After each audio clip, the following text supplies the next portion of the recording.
మాట్లాడాల్సి రావడం కొంచెం కష్టం.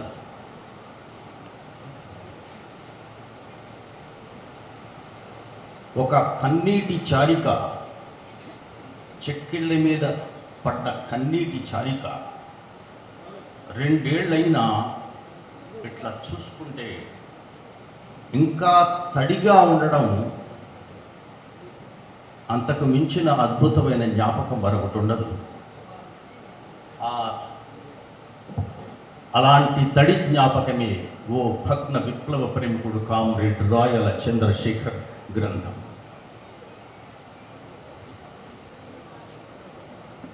ఉద్యమంతో నడిచిన వాళ్ళకి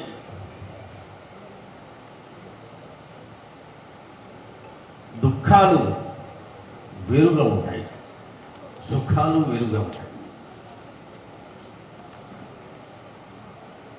ఒక 4.5 దశాబ్దాల పాటు ఈ ప్రవాహాన్ని చూస్తున్నా. బయట నుంచి చూస్తూ దానితో సాగుతుంటేనే ఎన్నో వేదనలు ఉన్నాయి అనుకుంటాను. కరచాలనం చేస్తాం, ఈ చెయ్యి మరో చేతిని తాకుతుంది. అట్లా చూసేటప్పటికీ తాకిన చెయ్యి ఉండదు, అదృశ్యమైపోతుంది, ఏ ఎన్కౌంటర్లోనూ ఎగిరిపోతుంది. మనం మనిషిని నిండారా కౌగిలించుకుంటాం, మళ్ళీ కౌగిలించుకుందాం అనుకుంటే అక్కడ మనిషి ఉండడు, ఒక శూన్యం ఉంటుంది. ఒక తల్లి బిడ్డని బుగ్గల మీద ముద్దాడుతుంది, మళ్ళీ ముద్దాడుదామంటే బిడ్డ ఉండడు, బుగ్గలు ఉండడు. బహుశా అందరికన్నా ఎవరి జీవితాలు వాళ్ళు బతికేస్తున్నా, ఎవరి బతుకులు వాళ్ళు బతికేస్తున్నా, సొంత బతుకులు బతికేస్తున్న వారి కన్నా ఇలాంటి దుఃఖాలు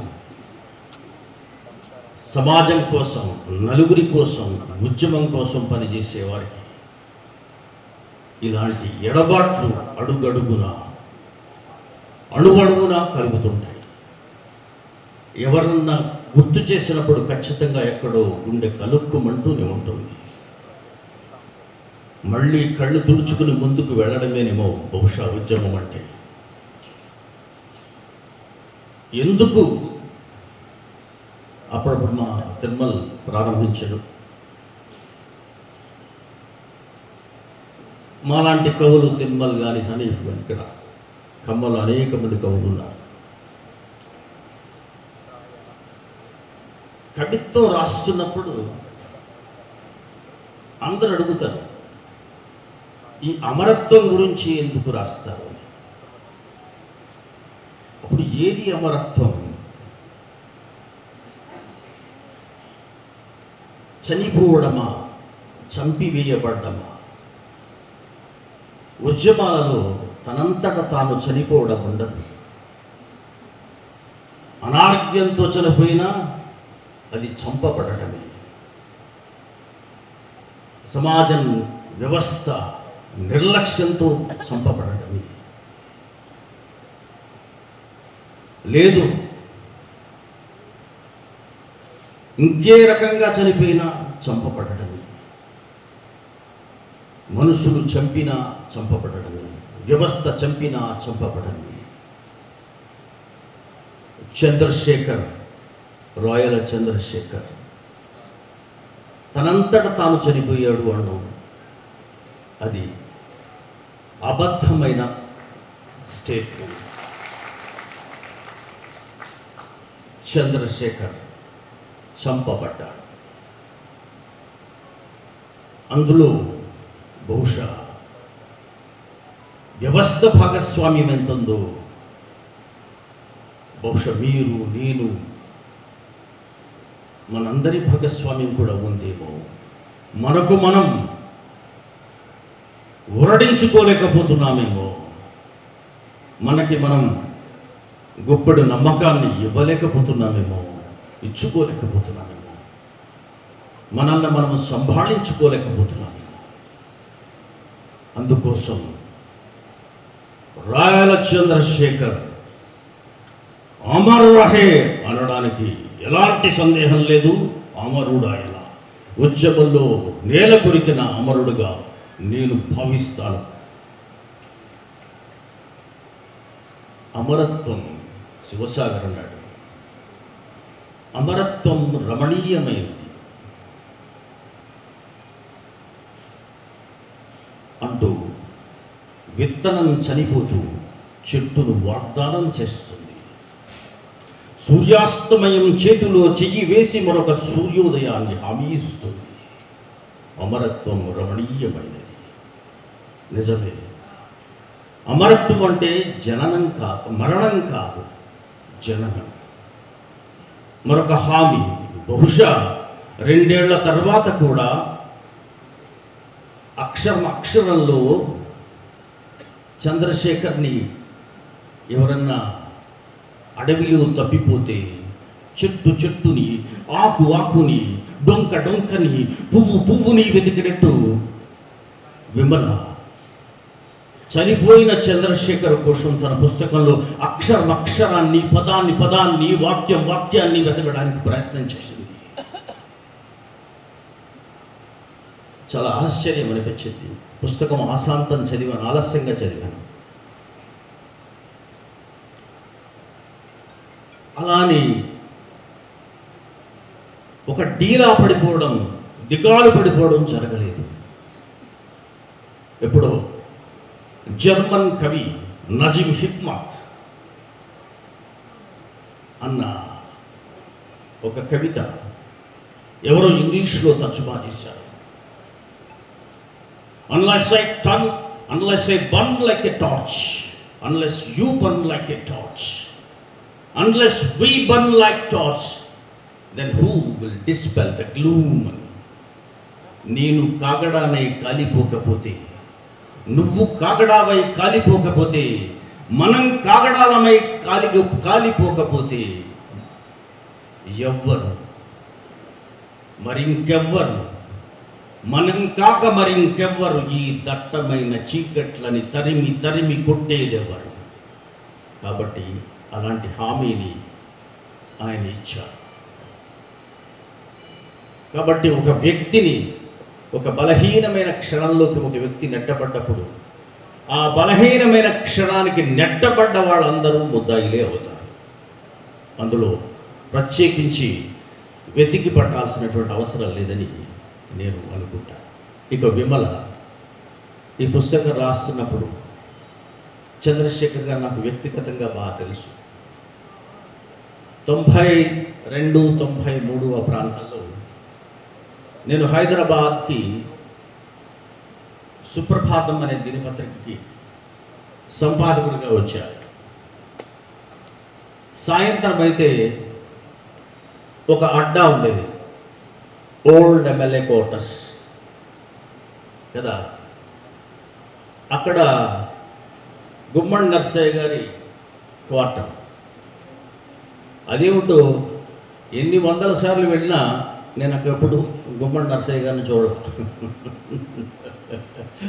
అదే తనది కాదనుకునేవారు, జనాలది అనుకునేవారు, జనమంతా ఉండేవారు.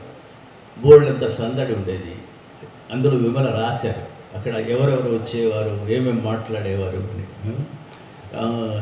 అప్పుడప్పుడు వస్తే సాహిత్యం మీద ప్రశ్నలు వేసేవారు, జర్నలిజం మీద వేసేవారు, ఇట్లా ఉండేదన్నమాట. నేను కూడా ప్రశ్నలు అడుగుతుండేవాళ్ళు. కొత్త పుస్తకం చదివిన వాళ్ళు వచ్చేవారు.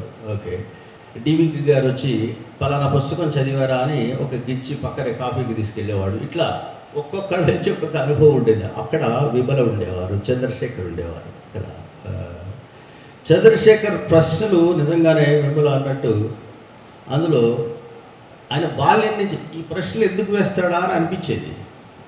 నన్ను కూడా మీడియా మీద అవి వచ్చేటప్పుడు మీరు అంటే ఏమీ వెరీ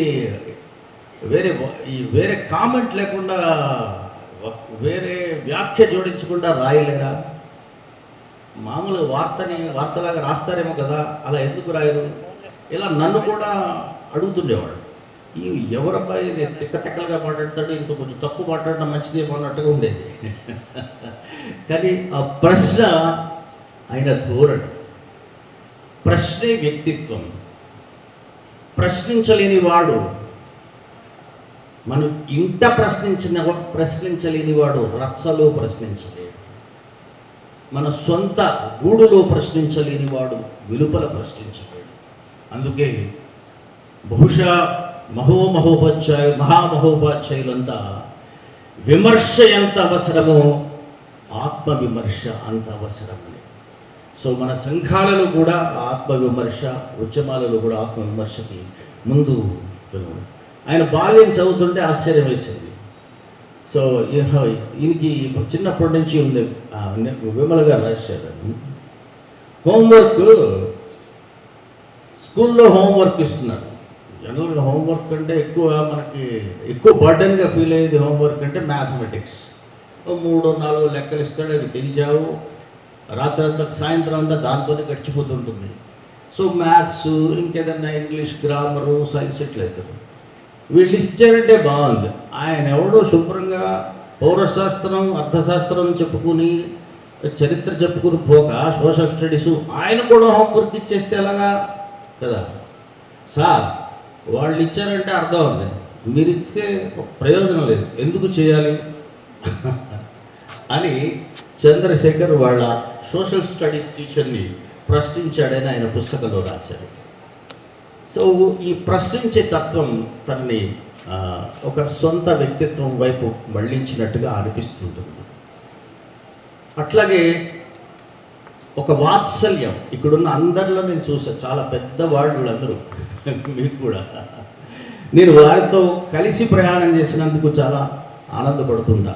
అనేక ఉద్యమాలలో నన్ను భాగం చేసినందుకు, ఒక పాత్రికేయుడిగా నన్ను భాగం చేసినటువంటి పెద్ద కార్మిక నాయకులు అందరూ ఉన్నారు ఇక్కడ.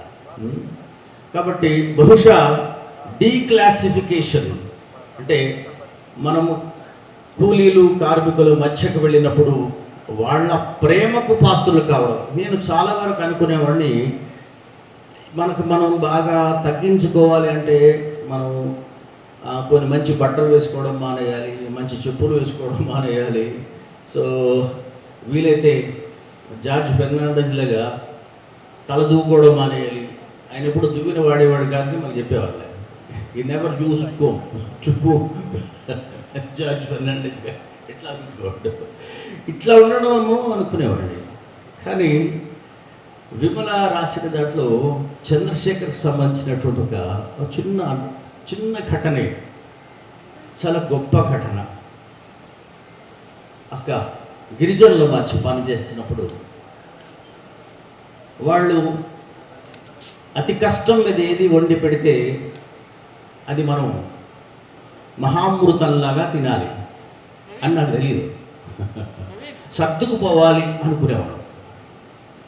మనం బాగా తగ్గి సర్దుకుపోవాలి,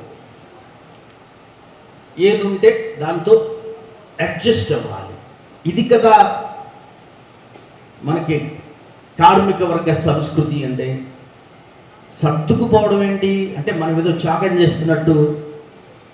వాళ్ళ పెట్టిన తిండి తినడం మనం చేస్తున్న త్యాగమా, వాళ్ళు చేస్తున్న త్యాగమా? వాళ్ళు చేస్తున్న త్యాగాన్ని మనం చేస్తున్న త్యాగంలా భావిస్తావేంటి? తప్పు కదా. అప్పుడు ఎవరో ఇంట్లో వంట పెడితే తింటున్నప్పుడు అందులోకి ఒక చుట్ట పీక వచ్చిందట. సహజంగా అయితే మొత్తం అన్నాన్ని వద్దులేమ్మా అని ఇచ్చేస్తాడు. కానీ రాయల చంద్రశేఖర్ గారు ఆ చుట్టుపక్కల అలా తీసేసి దాన్ని చాలా ఇష్టంగా తినేశాడు. ఎలాంటి బహుశా అందులో ఆ తల్లుల, ఆ గిరిజన తల్లుల బహుశా వాత్సల్యం ముందు ఆ చుట్టపీక కంపు అనేది ఏ మాత్రం కనిపించలేదు. బహుశా వాళ్ళ ప్రేమ ఇంపైన చోట చుట్ట కంపెక్కడ కనిపిస్తుంది. సో ఇది కదా డీక్లాసిఫికేషన్ అంటే. బహుశా మనం ఏదో తగ్గిపోవడం కాదు కదా. సో కాబట్టి వాడుకున్న రెక్కల కష్టంలోంచి గెంజి వండి పెట్టి మనకు పెడితే అది ఎంత గొప్ప అనుభూతి కదా. అది పొందలేకపోవడం మన దురదృష్టం కదా. అంతే తప్ప నేను అలాంటిది తిని కూడా బతికానని చెప్పుకోవలసిన అవసరం లేదు కదా అని. సో ఈ బహుశా దీన్ని త్యాగం అనడం కన్నా మమేకం. ప్రజల్ని ప్రేమించడంలో ఇంతకు మించి పరాకాష్ఠం ఉంటుందా అంటే చాలా మంది ఉద్యమకారుల జీవితాలు ఒక్కొక్కడివి ఒక్కొక్క పాఠాల్లో ఉన్నాయి. నిత్యం మనం ఉత్తేజితులు చేస్తుంటాయి. మనుషులు తప్పులు చేయరని కాదు, అట్లాగే ఆలోచించిందంతా కరెక్ట్ అని కాదు. బహుశా మనం పెద్ద తప్పు ఏదన్నా ఉంటే తప్పని తెలిసి చేసిన తప్పును మళ్ళీ చేయడం. నాకు తెలిసి మార్క్సిస్టులు ఎవరు ఆ పని చేయరు. ఒకసారి తప్పని గ్రహించిన తర్వాత ఆ తప్పు తాను మాత్రమే కాదు మరెవ్వరూ చేయకుండా తగిన జాగ్రత్తలు తీసుకుంటారు. అది రెక్టిఫికేషన్, కరెక్షన్, మన బాటని సరిదిద్దుకోవడం. సో కాబట్టి అంచేత మీరు మనం భూతద్దాలు పెట్టుకుని వెతికేస్తే వైయక్తిక కారణాల చుట్టూ మనం తిరగక్కర్లేదు. ఇక ఇందులో ఈ చంద్రశేఖర్ భాగం కన్నా అది దాంతో పాటుగా ఆయనతో జీవితాన్ని పంచుకున్న విమల గారు నాకు ముందు నుంచి ఈ ప్రజా సంఘాలన్నిటితోనూ అనుబంధం ఉన్నా సరే, మా సహచరులు వాళ్ళు వచ్చారు ఇక్కడ. మీ ఇద్దరం రచయితల సంఘాల్లో కలిసి పనిచేసాం. మా జీవన్ ఎక్కడున్నారు? వచ్చినట్టున్నారు. సో మీ ఇద్దరం ప్రజా రచయితల సమాఖ్యలో కలిసి పనిచేసాం. సో అది కూడా ఒక ప్రజా సంఘమే. ఇద్దరం రసజ్ఞులం మాత్రమే కాకుండా ప్రజా రసజ్ఞులను కూడా. మా తిరుమల కూడా అందరూ ఉండేవాడు. ఇంకా చాలామంది కళాకారులు ఉన్నారు.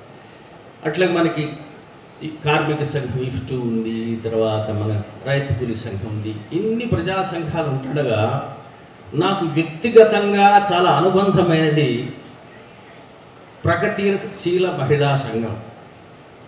ఏమన్నా మీరు అందరూ అనుమానం ఏమంటే మీకు ఏమన్నా సభ్యత్వం ఇచ్చారా అందులో? మీరు ఇంతవరకు పురుషులు అనుకుంటున్నాం, మీకు కానీ సభ్యత్వం ఇచ్చారా అని. అంతకు మించి ఇచ్చారు. సో ముందు నుంచి కూడా ఈ ప్రగతిశీల 50 ఏళ్ల పడిలో పడి కొంచెం శరీరం భారమై నడవలేకపోతున్నప్పుడు తన వల్ల మిగిలిన కామ్రేడ్స్ ఎక్కడ దొరికిపోతారేమో అని మీరు నన్ను వదిలి వెళ్ళిపోండి, నేను చూసుకుంటా, దొరికితే దొరికిపోతా అని భావించాను. సో కాలమానాన్ని గుర్తు చేస్తున్నటువంటి కామ్రేడ్లకి ధన్యవాదాలు. కాలాన్ని గుర్తు చేస్తున్న వారికి రైట్. అంచేత ఇక్కడ మనకి ప్రధానంగా ఇవాళ ఒక ఉద్యమం, ప్రజాస్వామిక ఉద్యమానికి మళ్ళీ మంచి రోజులు వస్తున్నాయి, మళ్ళీ మంచి కాలం వస్తుంది. అలాంటి వారికి చంద్రశేఖర్ లాంటి భవిష్యత్తులో చంద్రశేఖర్ లాంటి కార్యకర్తలు, చంద్రశేఖర్ లాంటి నాయకులు, చంద్రశేఖర్ లాంటి ఉద్యమకారులు మాకు కావాలి. అంతకు మించి విమల లాంటి సర్వస్వతంత్రమైన మహిళోద్యమకారులు కావాలి. Thank you very much.